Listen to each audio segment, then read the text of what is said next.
Now we'll start the exploration with something fun that I love to talk about, which is my alcoholism. Now, I was a adult drunk for a significant portion of my life.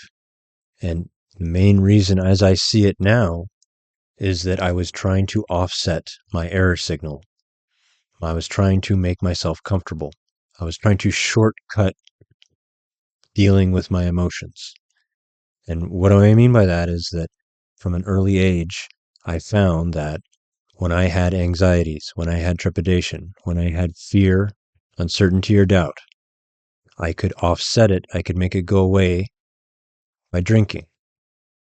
And I did that repeatedly. And by doing that, I updated my model to a new way of thinking.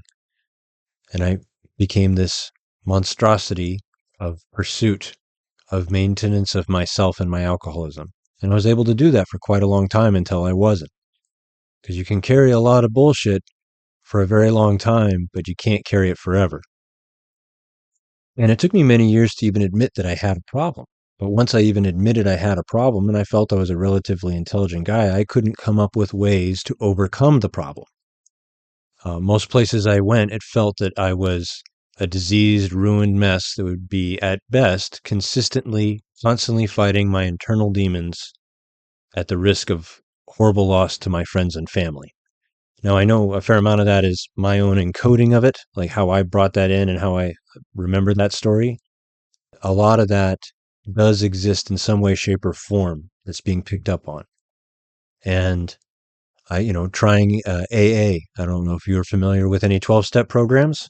AA was founded by two drunks that ended up dying of alcoholism, essentially.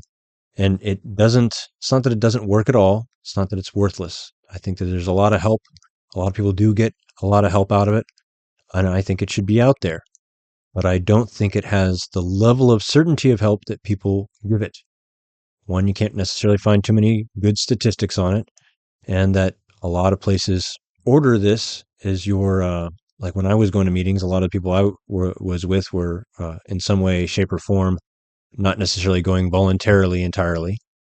And that these meetings did help quite a few people that I knew get out of drinking. So there's nothing to shit on that about, but it's not as useful and full-hearted or foolproof as some people might think. It's probably about, my personal guess is it's about 25% effective.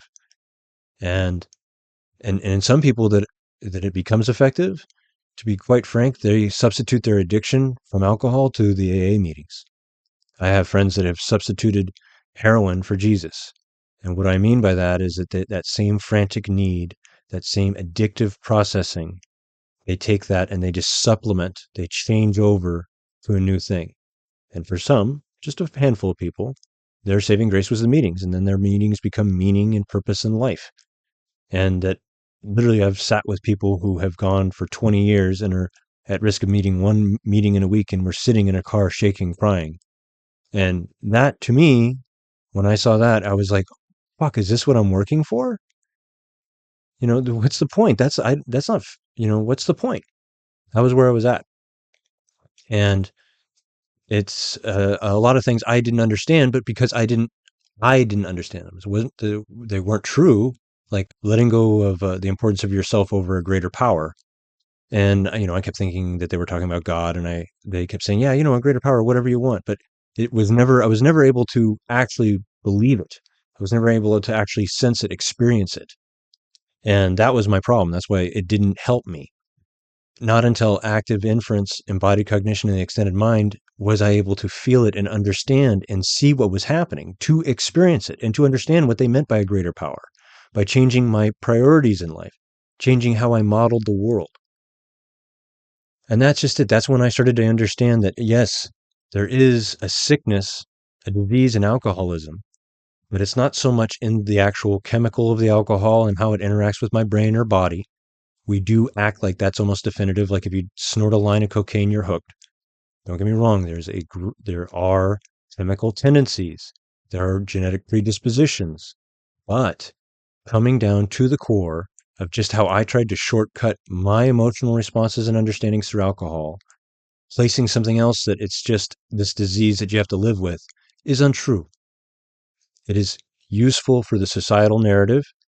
And looking deeper into it, you can see that you would have to understand what consciousness is, what these feelings are, that this addiction is not just alcoholism and not just drugs. It's in all of our lives. If you have an aspect of your life that you unhealthily need, like your phone, internet access, would you have a panic attack if your phone broke? That's kind of like somebody not getting their fix. There is a relationship. If you feel uncomfortable about that idea, me putting that in, I suggest that it's not because the idea is wrong, or that the idea is actually some sort of threat and that this universe is somehow warning you, or that you're triggering some ancient memory or a current memory. What I'm suggesting is that you model the world through active inference. You have an understanding of what the world is. And every single one of your experiences that you go through is a reflection of what you believe is true versus what the sensory information coming in is telling you. That's how we guide ourselves. That's how we make decisions. That's how we make actions.